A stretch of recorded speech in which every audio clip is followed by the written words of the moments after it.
자, 이번 시간은 우리 행정소송에서 제척기간과 관련된 제소기간을 보도록 하죠. 먼저 우리가 법원이죠. 우리 행정소송에서 법원, 우리가 심판기관, 재판기관이 됩니다.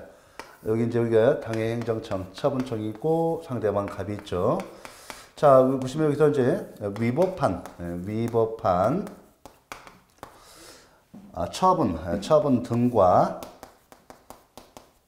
처분 등과 부작위가 이렇게 행정소송이 대상이 되는데, 엄밀히 말하면 이제 항고소송이 대상, 그 중에서 취소소송이 대상 됩니다. 자, 그러면 보시면 여기 그 처분 등인데, 이 등은 이 처분과 재결이죠. 이 재결입니다. 우리나라는 좀 행정소송법이 원처분주의를 채택하고 있기 때문에 우리 원처분이죠. 원처분주의.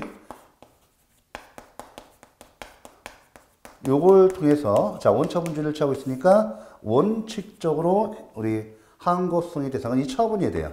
이 처분이야죠. 그 다음에 예외적으로 이 재결 자체에 고유한 위법, 이 재결 자체에 고유한 위법이 있는 경우는 예외적으로 우리 행정소송의 대상으로 할 수가 있습니다. 자, 이렇게 하고 이제 여기 부작위가 있죠. 이 부작위가 있습니다. 처분이 없는 겁니다. 그러면 이 갑이 이 법원에 소송을 제기하는데 소제기죠. 예, 소제기를 합니다. 자, 우리가 보시면 이제 소제기, 이 제소 기간이 있는데 이 소제기는 우리 제소 기간 내에 하죠. 이건 제척 기간이에요. 그래서 우리가 지금 소제기 기간을 지금 보는 겁니다. 이건 우리가 이제 행정법 통론에서 배우신 권리 소멸 사유로서 제척 기간으로 배웠습니다.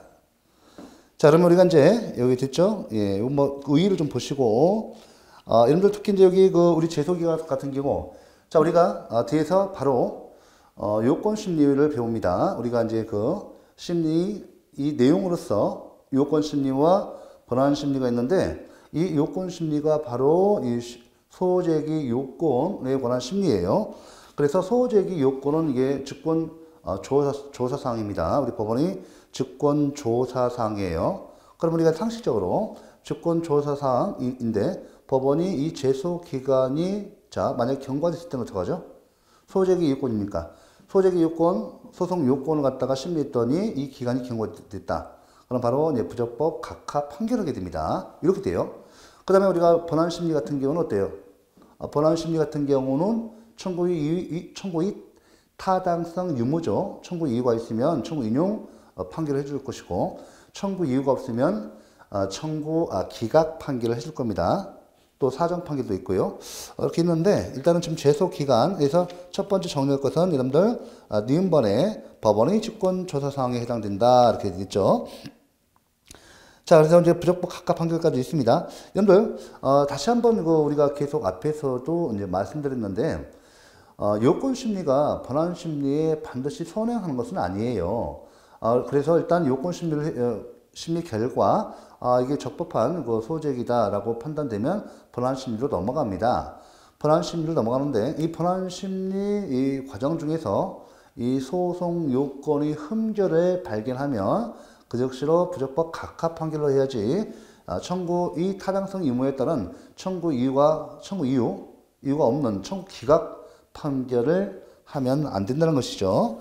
가장 기본적인 사항이고, 그래서 지금 말씀드린 것은 시험에서 계속 반복 출제되기 때문에 이때 소제기 요건을 포함한 소제기 기간이죠. 소제기 기간을 포함한 소송 요건 같은 경우는 바로 사실심, 변론, 종결시까지 판단합니다.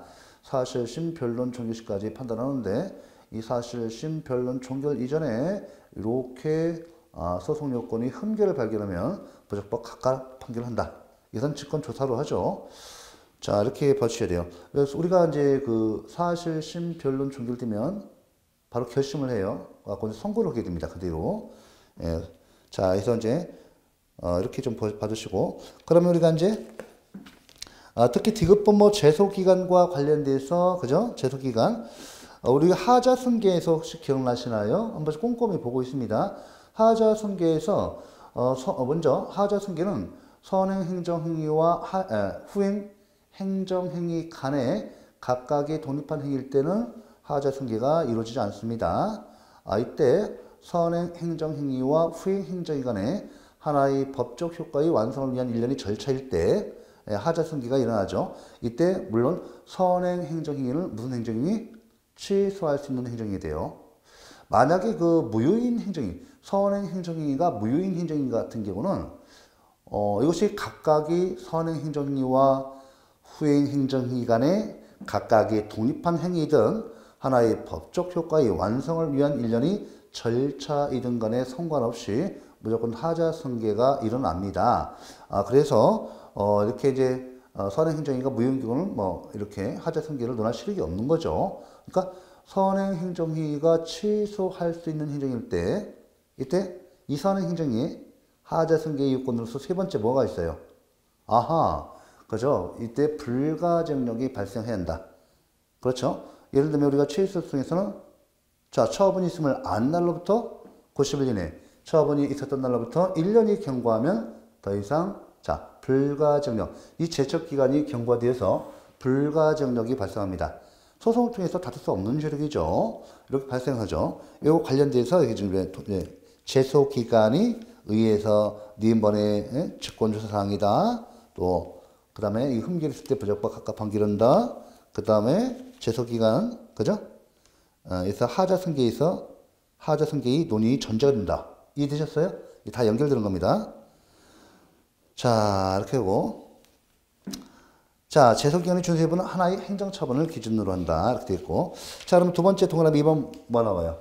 여기서 우리가 소재기간에서 이제 여기 보시면 여기 처분과 관련돼서, 그죠? 처분 관계에서 보시면 처분이 있음을 안 날로부터 며칠이에요? 안 날로부터 90일이죠. 90일이고. 그 다음에 처분이 있었던 날로부터죠. 있었던 날로부터 며칠이죠? 1년. 기간이 이렇게 되죠. 90일과 1년입니다. 자, 이 둘 다 제척기간인데 행정심판 청구 기간과 마찬가지로 이때 우리가 보시면 이제 요 미리 지놓고 갈게요. 여기 좀 확인할게요. 불변기간. 이건 불변기간 맞아요. 이 불변기간 맞습니다. 이거는요. 불변기간이 아니에요. 왜 그런가 하면 1년 같은 경우는 처분이 있었던 날로부터 1년 이내에 취소 소송을 제기해야 한다. 다만 정당한 사유가 있는 경우에는 그러하지 아니하다라는 이런 단서가 있기 때문에 그래요. 그래서 이건 1년은 제척기간이 아닙니다. 그 다음에 이런 그 행정심판 청구 기간과 그 차이점을 또 공부하셔야 돼. 왜 공부하셔야 하는가? 우리 법조문에서 가장 좋은 그 시험 지문은요, 우리 실정법 해석을 하기 때문에, 즉, 행정법의 법원과 관련해서 실정법 해석학을 공부하기 때문에요. 법조문을 그대로 내는 게 제일 좋습니다. 그래서 숫자가 잘 나와요. 숫자가 잘 나오는데, 심판 청구 기간은 이 안 날로부터 90일의 예외가 있어요. 국내는 며칠입니까? 14일, 국외는 30일. 이거 다 시험에 나왔던 겁니다. 박스 이렇게 가로 해가지고. 근데 이 안날은 이때 90일이 예외 기간이 없어요. 90일이 예외 기간이 없어요, 이거. 90일만 있어요. 행정심판은 여기 예외 기간에서 14일과 30일 있단 말이에요. 국내, 그죠? 부득이한 사정, 천재지변 등 부득이한 사정이 있을 때는 국내 14일, 국외 30일 이렇게 돼 있죠. 이런 기준이 없다고요. 이런 조문을 갖다가 꼼꼼히 해놓으셔야 돼요. 제가 법조문 따로 이렇게 특강할 겁니다. 우리 행정법 총론 7대법이 있어요. 따로 할 거예요. 특강 시간 하겠습니다. 이렇게 돼 있고, 자, 일단 이거 기본적으로 해놓고, 지금부터 이제, 안날부터 90일 보셔야 돼요. 안날부터 90일. 자, 기억번, 행정심판을 거치지 않은 경우죠. 안날부터 90일 이내에 제기해야 돼요. 이때 이제, 여기 뭐, 그 나머지 처분 등이나 이렇게 있고, 보시고, 두 번째 점 봐보세요. 두 번째 점에서 처분 등이 있음을 안 날리라면, 통지, 자, 상대방이 특정됐을 때는 어떡하죠? 우리 행정일 배우시잖아요. 준법률 행위죠. 행정이 좀, 그죠? 행정처분, 행정일 배우죠. 상대방이 특정됐을 때는 통지. 상대방이 특정되지 않은 불특정 다수인일 때는 어떤다? 공고.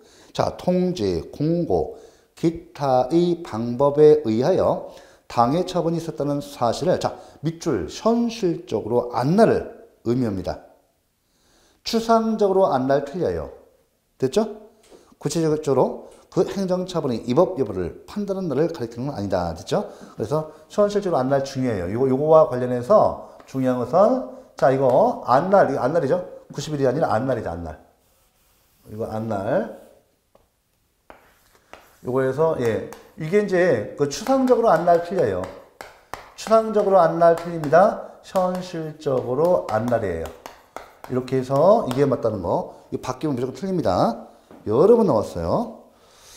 자, 그 다음에 여러분들, 니은번 행정심판을 거친 경우. 그죠? 자, 행정심판을 거치면 어떻게 돼요? 행정심판을 거치면, 재결 자체에 고유한 위법이 없는 한 원처분을 대상으로, 행정심판을 거쳤다 하더라도 원처분을 대상으로 해서 행정소송을 제기해야죠. 그러니까 행정심판을 갖다가 원처분에 대해서 행정심판을, 예를 들면 A처분에 대해서 행정심판을 청구했어요. 취해서 심판을 청구했는데 청구 기각제기를 났죠. 그죠? A처분이 원처분이에요. 이 A처분에는 원처분, A처분인 원처분에 대해서 제기를 났는데 이때 재개를 대상으로 해서 행정소송을 제기한 것이 아니라 A처분을 대상으로 합니다. 다시요. 재심판 청구가 금지되고 있어요. 재심판 청구가 금지되니까 재개를 나면 다시 원처분인 A처분과 이 재개를 대상으로 해서 다시 행정심판을 청구할 수 없습니다. 재심판 청구 금지. 그럼 어디로 가야 돼요? 행정소송으로 가야 돼요. 행정소송으로 가는데 원칙적으로 뭐라고요? 이 원처분을 취하니까 그렇죠. 예. 그러니까 A처분을 대상으로 해서 소송 제기합니다. 자, 이때 행정심판을 거친 경우인데 행정소송법 제18조 제1항 단서 다른 법률의 당해 처벌에 대한 행정심판의 제기를 거치지 아니하면 취소송을 제기할 수 없다는 규정이 있는 때 이제 규정된 경우와 그 밖에 행정심판 청구를 할 수 있는 경우 또는 행정청이 행정심판 청구를 할 수 있다고 잘못 알리는 경우에 행정심판 청구가 있을 때의 제소기간은 역시 90일이며 그 기간은 재결서 정본 동그라미 정본을 송달받은 날부터 계산한다. 여러분들 그렇죠. 행정심판을 거치는 경우면 재결서가 상대방한테 가잖아요. 맞잖아요. 자, 우리가 행정심판 재결에서 청구 기각제기를 받았다면 청구인에게 이 행정심판의 재결서의 정본이 그렇죠. 청구인에게 도달되기 때문에 송달되기 때문에 이때 그 내용 때 자, 이때 보시면 바로 그렇죠. 90일과 1년 중에 뭐가 적용돼요? 그죠? 이 90일이 적용된다는 90일이. 네? 있었던 날이 아니라 90일이. 왜? 재결서가 청구 기각 재결서가 청구인에게 도달되니까 그죠? 네, 재결도 연결, 재결 자체도 처분이에요. 네, 처분입니다. 재결 자체도 법적 성질이 뭐예요? 처분이에요. 그러니까 처분이 있으면 안 날라도 90일과 1년 중에 90일이 적용된다. 꼭 기억하셔야죠. 이것도 잘 나옵니다. 자, 행정심판을 거친 경우 어떻게 한다고요? 예, 그죠? 그 제소기간은 90일이에요. 그 다음에 있은 날부터 볼게요. 행정심판을 거치지 않은 경우 취소 소송은 처분 등이 있은 날부터 1년을 경과하면 이를 제기하지 못한다. 이때 이제 그저 보시고 두 번째 좀 봐보세요. 처분 등이 있은 날도 가끔씩 나오고 요게 더 많이 잘 나와요. 이거. 현실적으로 안 날, 추상적으로 안 날이 아니고 잘 나오고 이것도 마찬가지로 여기 두 번째 점 보세요. 처분 등이 있은 날이란 상대방이 있는 행정의 경우 특별한 규정이 없는 한 의사표시의 일반적 법리에 따라서 그 행정처분이 상대방에게 도달되어 효력을 발생한 날을 의미한다. 처분 등이 있은 날이란 이렇게 행정처분이 상대방에게 도달되어 효력을 발생한 날을 의미한다. 꼭 체크하셔야 돼요. 이건 맞는 지문이 잘 나옵니다. 이게 틀린 지문이 잘 나오고 이거 있었던 날은 맞는 지문이 잘 나오니까 체크해 놓으세요. 그 다음에 515쪽에 니은번 행정심판을 거친 경우 다시 한번 행정소송법 제18조 1항 단서에 규정된 경우와 이 단서 내용이 다시 한번 다른 법률의 당해 처분에 대한 행정심판의 제기를 거치지 아니하면 취소송을 제기할 수 없다는 규정이 있는데 이게 뭐예요? 심판 전치주의를 규정하고 있을 수 있을 때 심판 전치주의를 규정하고 있는데 이때고 자, 이 규정된 경우와 그 밖에 행정심판 청구를 할 수 있는 경우 또는 행정청이 심판 청구를 할 수 있다고 잘못 알린 경우 자, 행정심판 청구가 있을 때 이 제소기간은 재결이 있은 날부터 역시 1년이다. 이거 칠 것이고 자, 정당한 사유가 있는 경우 예, 이때는 어때요? 단서규정. 예, 단서규정이죠. 요것에서 1년이 경과해도 이렇게 정당한 사유가 있으면 행정소송을 제기할 수 있습니다. 자, 1번 안날과의 관계. 이 안날과 있었던 날이 관계죠. 이것은 예, 각각이 이 둘 중에 먼저 도달했으면요. 소송을 제기할 수 없어요. 그러니까 둘 중에 하나. 예, 둘 중 하나. 이렇게 경과시 뭐가 발생한다고요? 불가증력이 발생합니다. 이렇게 정리를 하셔야 돼요. 네, 이렇게 놓고 자, 그 다음에 이제 그 불변기간 이거 90일과 1년 중에서 불변기간이라는 것은 그 법원이 이 불변기간은요 법원이라 하더라도 그 이 기간을 느리거나 축소할 수 없습니다. 느리거나 줄일 수 없다는 얘기예요. 사실 그 이제 불변기간 자 보시고 니은번 다만 이거 봐보세요. 조수 또는 거소가 멀리 떨어진 곳에 있는 사람을 위해서 부과기간을 정할 수 있고 당사자가 그 책임을 질 수 없는 사유로 말미암아 불변기간을 지킬 수 없었던 경우에는 그 사유가 없어진 날부터 2주 내에 계열한 소송인을 추한할 수 있다. 이 추한은 별개 문제예요. 자, 그러나 그 국외에서 소송 행위를 추하는 경우는 기간을 30일로 하고 그 기간의 계산은 민사소송법 170조에서 민법 규정을 적용하게 된다. 지금 여기 이제 그 기억번 정도만 기억하고 니은 디귿이는 여러분들 아주 실무를 위해서 그냥 한번 읽어주세요. 이런 것도 있다 하시고 기억본만 중요해요. 그러니까 우리가 90일과 1년 중에서 뭐만 불변기간? 그죠? 요것만 불변기간이에요. 90일, 1년은 아닙니다. 확인해 주시고 적용 범위 상대방 제3자. 자, 제3자죠. 우리 제3자유 행정에서 다시 한번 볼게요. 제3자유 행정에서 이때 여기서 보시면 그죠? 우리가 상대방 당연히 들어가죠. 상대방 갑이죠. 갑인데 우리가 제3자유 행정을 보셨어요. 이 제3자유 행정에서 이 제3자가 누구예요? 요 갑을 갖다 우리가 상대방이라지. 그죠?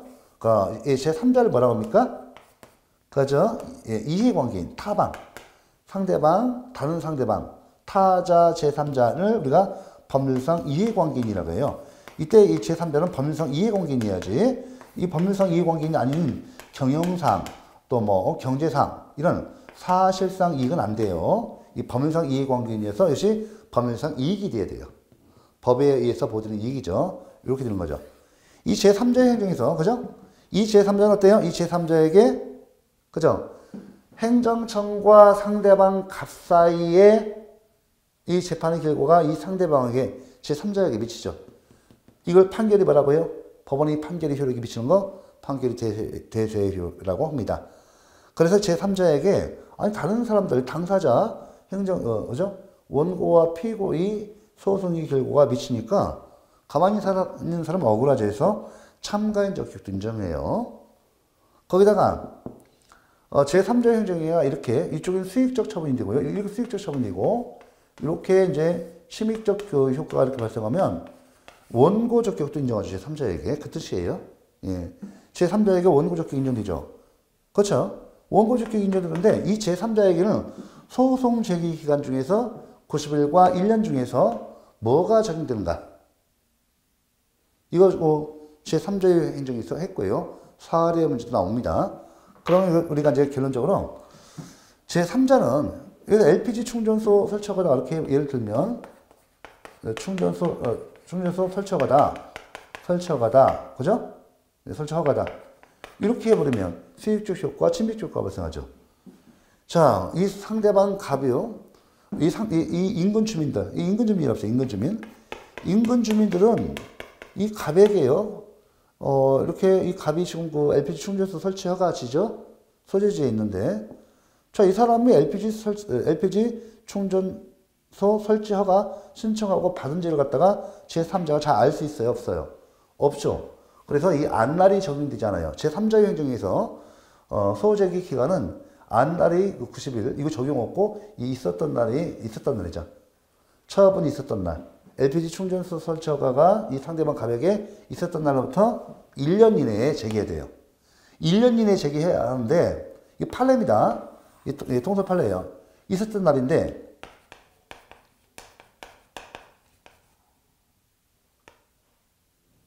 제3자입니다. 1년이 적용되는데, 이때세요. 이때,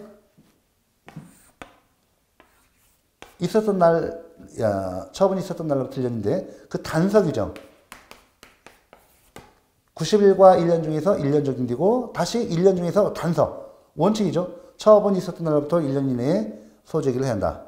다만, 정당한 사유가 있는 경우는 그러하지 아니하다. 라고 되어 있어요. 그러니까 정당 사유가 있다고 봐서, 1년이 경과해서도요, 1년 경과해서도 어떻게 해요? 경과해서도 소재기를 할 수 있다는 것이 우리 통설 판례입니다. 소재기 가능해요. 예. 여기까지 하시면 사례 문제 또 제3자유 행정에서 전부 다 이렇게 디테일하게 봤습니다. 상세히 봤습니다. 상대방 제3자. 자, 무효인 처분은 어때요? 그 다음에 무효인 처분은 이거, 그죠? 무효는 언제나 주장할 수 있어요. 누구나 주장할 수 있죠. 무효는 언제나 누구나 주장할 수 있지만, 언제나 무효를 주장할 수 있어요. 그래서 소재기 기간 적용 없습니다. 심판 청구도 마찬가지예요. 심판 청구 기간 제한 없습니다. 예. 제가 누구나 혼동하지 마세요. 일반적 이론에서는 누구나 무효를 주장할 수 있다. 맞아요. 하지만 우리 행정승법에서는 무효 등 확인성, 무효 확인성을 제기하려면 원고 적격이 있어야죠. 예. 약간 좀 다른 건데, 하여튼 소재기 기간과 관련해서는 무효는 언제나 주장할 수 있어요. 그래서 소재기 기간은 제한이 없다. 꼭 해놓으셔야 돼요. 다만 여러분들이 여기서 이제 무효인 처분 같은 경우 주의하실 것이 무효인 행정행위를 취소 소송의 형식으로 소재기를 하게 되면 이게 뭐죠? 어떤 소송 유형이죠? 판례가 인정하고 있는 무효 선언을 구하는 의미의 취소소송 같은 경우는 취소소송 요건을 모두 갖춰야 합니다. 아시겠죠? 모두 갖춰야 돼요.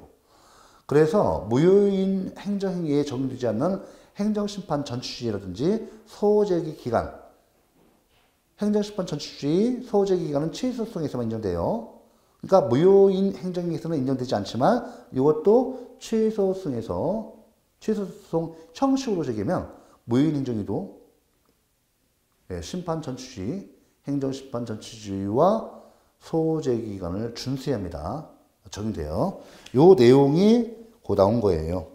그래서 요거는 정말 잘 나오는 질문이고 또 맞는 질문이 잘 나오니까 또 틀린 질문이 잘 나오니까 암기를 하셔야 돼. 무효인 처분 됐죠? 예.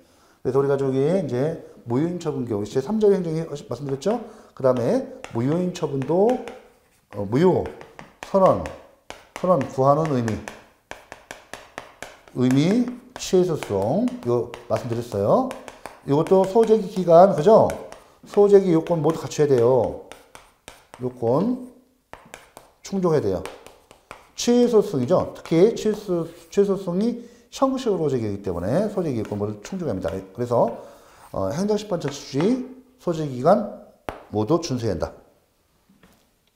자, 그 다음에 특별법의 경우 있죠. 예, 이렇게 해서 요건 시간 내서 보세요. 자, 그 다음에 여러분들 516쪽에 요 내용 소위 변경과 제소 기간이 있으니까 요 내용을 보도록 하죠. 516쪽입니다. 보시면 청구 취지를 변경하여 구소가 취하되고 새로운 소가 제기된 것으로 변경됐을 때는 새로운 소에 대한 제소 기간의 준수 등은 원칙적으로 소위 변경이 있은 때를 기준으로 하여야 한다는 것이 판례 입장이다. 됐죠? 이렇게 해놓으시기 바랍니다. 자, 이렇게 해놓고 양가로 6번 행정심판의 전치, 행정심판과 행정소송의 관계죠. 이렇게 봐두셔야 돼요. 동그라미 1번 일반론. 이렇게. 자, 여러분들 여기서 암기가 될 것이 있어요. 암기가 될 것이 있습니다. 그래서 보시면 행정심판 전시 우리 행정소 문제 이렇게 소제기 하기 전에 그죠? 행정심판은 행정심판이죠. 네, 행정심판. 지금은 이제 이 행정심판은 행정승법 우리 행정승법에서요. 행정승법이 현재 3심제잖아요. 3심제입니다. 3심제예요. 1심 지방법원급인 행정법원, 1심 행정법원이 있죠. 2심 고등법원, 제3심 대법원이에요. 3심제도예요. 그래서 이 행정심판은 종전에 행정심판이 2심제일 때, 행정심판이 2심제일 때는 고등법원이 제1심이었어요. 대법원이 2심이었죠. 그러고 나서 자, 이때 행정심판을 필수적 전취주의, 행정심판법 9법에서는 행정심판 전취주의를 취하면서 행정심판을 반드시 행정소송을 제기하기 위해서는 반드시 행정심판을 먼저 거치도록 했어요. 거치도록 한 것을 행정심판 전취주의를 채택하고 있다. 이거였고요. 그래서 제2심을 고등법원, 제1심이죠. 제1심 행정심판, 소송을 2심으로 하면서 1심을 고등법원, 제2심을 대법원 이렇게 있어요. 그러다가 이게 행정심판에서 거의 구제를 못 받아요. 다 행정소로 넘어옵니다. 그래서 우리가 이제 행정에 있어서 이렇게 좀 실질적인 어떤 구제를 해주기 위해서 행정승법을 3심제로 바꾸면서 1심 지방법원급인 행정법원을 만들고 이렇게 행정심판을 원칙적으로 임의적 전취주의 원칙 뭐예요? 원칙 임의적 전취주의를 채택하고 있어요. 됐죠? 네. 내가 행정심판을 가고자 하면 가고 싫으면 바로 다이렉트로 행정소송으로 올 수 있다는 거예요. 그러니까 행정심판을 갈 것인지는 자유의사에 위임되어 있다 뜻이에요. 아시겠죠? 예. 그 다음에 예외를 보시면 예외에서 보시면 예. 자, 행정심판에서 그죠? 예. 예외적으로 이제 임의적 전취주의인데 예외적으로 필수적 전취주의 행정심판을 갖다가 행정소송, 볼게요. 일정 행정처분에 대해서 행정소송을 제기하기 위해서는 반드시 행정심판을 거치도록 하는 것이 필수적 전치주의예요. 아시겠죠? 예를 들면 우리가 흔히 보는 거 도로교통 사건 어때요? 도로교통법이 도로교통 사건에 대해서는 반드시 행정심판을 거쳐야만이 행정소송을 제기하도록 되어 있습니다. 맞죠? 예. 또 국세 관련 사건, 국세 사건, 그죠? 이런 것들은 어때요?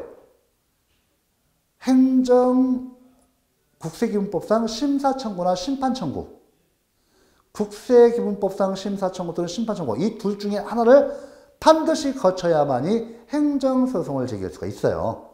이게 뭐야? 필수적 전치주의예요. 이건 각 개별법에 근거되어 있고 우리 행정소송법은 이렇게 임의적 전취주의로 해놓고 각 개별법에서 예외적으로 필수적 전취주의를 갖다가 취하는 경우에 행정심판을 반드시 거쳐야만이 행정소송을 제기할 수 있죠. 두 가지 말씀드렸어요. 도로교통법이 도로교통에 관한 사건에서 도로교통에 관한 행정심판을 먼저 거치고 나서 구제를 못 받았을 때 행정소송으로 가라. 이거 하나하고 두 번째 잘 나오는 거. 첫 번째, 두 번째가 잘 나와요. 두 번째, 국세 관련 사건에서 국세기본법이 심판청구, 심사청구 또는 심판청구 중에서 둘 중에 하나를 반드시 거쳐서 구제받으면 끝나는 거, 구제받으면 행정소송을 통해서 이렇게 구제를 해주는 제도를 채택하고 있습니다. 그걸 이미지로 제가 말씀드렸고 일반론 봐보세요. 그래서 행정심판 조치 의의를 보시고 동그라미 2번 우리나라 행정승법은 임의적 행정심판 조치 그죠? 예, 말씀드렸습니다. 해놓고 오른쪽에 이제 예외적으로 필요적 행정심판 전치를 취한 거 꼭꼭 암기를 하셔야 하는데 첫 번째 점 말씀드렸고 두 번째 점 거기 나왔죠? 우리 그다음에 요거 한 가지 더 딱 세 가지 나왔죠. 한 가지 더 설명드리면 우리 여러분들 공직 나가시죠? 국가공무원법, 지방공무원법에 한다면 여러분들 우리 공무원에 대해서 징계처분들을 하잖아요. 징계처분 등을 하게 되면 즉 불이익 처분을 받았을 때 구제 절차가 마련되어 있는데 이때 소청 전치주의가 채택되어 있습니다. 소청 전치주의. 여러분들은 소청을 먼저 신청해야 돼요. 아시겠죠? 예. 그렇게 해서 여러분들이 우리 공무원들이 불이익처분, 징계처분 등이 불이익처분을 받았을 때는 먼저 소청심사위원회에다가 소청을 청구하고 여기서 구제를 못 받으면 행정소송 등에서 구제를 받도록 되어 있습니다. 그래서 도로교통사건, 우리 공무원의 소청사건, 그죠? 도로교통사건, 소청사건, 그 다음에 국세 사건, 이 세 가지는 꼭 암기하셔야 돼요. 잘 나옵니다. 그 다음에 성질, 필요적, 직권조사상이죠. 그렇죠. 필요적, 우리 취소심판. 이 필요적 행정심판 전치잖아요. 무효확인소송이 인정 안 돼요. 우리 취소소송이 인정되잖아요. 그래서 이게 소재기 요건이에요. 이것도 취소소송에서. 그리고 직권조사상이에요. 됐죠? 예. 그 다음에 여러분들 두 번째 좀 봐보세요. 그죠? 첫 번째 직권조사상이다. 그죠? 두 번째 뭐 나와죠? 사실심, 변론, 종교실을 기준으로 판단한다. 왜 그러죠? 소재기 요건이니까 그렇습니다. 즉 소송 요건이니까 사실심, 변론, 종교실까지 공통되는 거예요. 소이익도 마찬가지고 이거 필요적 행정심판 전치주의 고비도 마찬가지예요. 그 다음에요. 심판 전치 요건이 사후 고비는 하자 치유의 사유가 된다는 것이 일반적 기능이고 판례 입장이다. 다시 한번 심판 청구 요건이 사후 고비는 하자 치유의 사유가 된다는 것이 일반적 기능이고 판례 입장이다. 여기까지 알아주시면 좋겠습니다. 그 다음에 여러분들 디귿번 이제 암기사항 나왔네요. 필요적 행정심판 전치주의 예외 완화입니다. 완화해서 여기 두 번째 점, 그 다음에 세 번째 점 나오는데 요 놈이 아주 한참 잘 나오다가 거의 6, 7년 안 나오다가 다시 작년도 재작년도에 또 나왔습니다. 그래 이 줄만 하면 나와요. 이거 안 나오는가 보다 않잖아요. 나와버립니다. 그러니까 여러분들 공부할 때 약 1000문제에서 10개년도 문제 다 보고 와야 돼요. 계속 반복돼요. 자, 두 번째 점 봐보세요. 심판 제기는 허대, 제기를 요하지 않는 경우. 야, 우리가 반드시 행정심판을 거치도록 했는데 이런 경우까지도 심판 제기를 요구하면 안 되는 거죠. 봐보세요. 심판 제기는 하되 제기를 요하지 않는 경우 암기사항입니다. 그 다음에 518페이지 심판 제기조차 요하지 않는 경우 이 섞어서 다음종 행정소송법상 심판 제기는 하되 제기를 요하지 않는 경우가 아닌 것은 이렇게 해서 여기 심판 제기조차 요하지 않는 경우 하나 집어넣고 찾기. 이게 가장 전형적인 문제예요. 그래서 같이 보도록 하죠. 같이 보도록 하는데 첫 번째 슬러시 행정심판 청구가 있은 날로부터 60일이 지나도 제기이 없는 때. 두 번째 슬러시 처분의 집행 또는 절차의 속행위로 생길 중대한 손해를 예방하여야 할 긴급한 필요가 있는 때. 법령의 규정에 의한 행정심판기관이 의결 또는 제기를 하지 못할 사유가 있는 때. 그 밖의 정당한 사유가 있는 때. 넘겨보세요. 심판 제기조차 하지 않는 경우. 자, 동종사건에 관하여 이미 행정심판이 기각 결정이 있을 때. 두 번째 슬러시 서로 내용상 관련되는 처분 또는 같은 목적을 위해서 단계적으로 진행되는 처분 중 어느 하나가 이미 행정심판의 얘기를 거친 때. 그 다음 슬러시 행정청이 사실심의 변론 중기로 소송의 대상인 처분을 변경하여 당해 변경된 처분에 관하여 소를 제기한 때. 마지막 슬러시 처분을 행한 행정청이 행정심판을 거칠 필요가 없다고 잘못 알린 때. 이렇게 해서 요거는 제가 좀 빨리 읽었는데요. 여러분들 반드시 법조문 정규요가 암기상에 넣으셔야 돼요. 저도 나중에 마지막 거 자를 때 암기상으로 좀 넣겠습니다. 꼭 좀 해놓으시고 특별한 경우는 받으시고요. 적용 범위 봐보세요. 미인법. 부작위 위법 확인 수송에는 적용이지만 무이동 확인 수송에는 적용이 없다. 그죠? 그래서 여기 그 체크시 첫 번째죠. 부작위 위법 확인 수송에는 적용되지만 무이동 확인 수송에는 적용이 없습니다. 그 다음에 두 번째 점, 행정심판이 항고정성이므로 당사자 수송의 경우는 행정심판 조치 적용이 없습니다. 이거 해놓고 이거 체크하세요. 그러나 주의적 청구가 전심 절차를 요하지 않는 당사자 소송이라 해도 병합적이 예비적 청구가 항고소송이라면 이에 대한 전심 절차 등 제소의 적법 요건을 갖춰야 한다. 됐죠? 이 정도 파악. 그다음에 그 다음 점 중요하죠. 별표 3개 다시 한번. 무효 선언을 구하는 의미 취소 승인 경우 소송 요건인 행정심판 조치 요건을 갖춰야죠. 다시 한번 체크. 그다음에 그 다음 점 이것도 잘 나오는 거예요. 그러니까 지금 그 마지막 그 세 번째, 네 번째 점 중요해요. 예. 둘 이상의 행정심판 절차가 규정되어 있다면 명문의 규정이 없는 한 하나의 절차만을 거치는 것으로 족하다. 중요하죠. 판례도 그렇습니다. 예. 지금 법조문도 이렇게 돼 있어요. 법조문도 이렇게 돼 있습니다. 이건 꼭 아셔야 돼요. 잘 나오고. 자, 여러분들 그 다음에 지금 이제 이번 시간은 여기까지 좀 하겠습니다. 나머지 권리보호 필요라든지 요거 오늘 다음 시간에 번안 요건을 위해서 다음 시간에 좀 봐볼게요.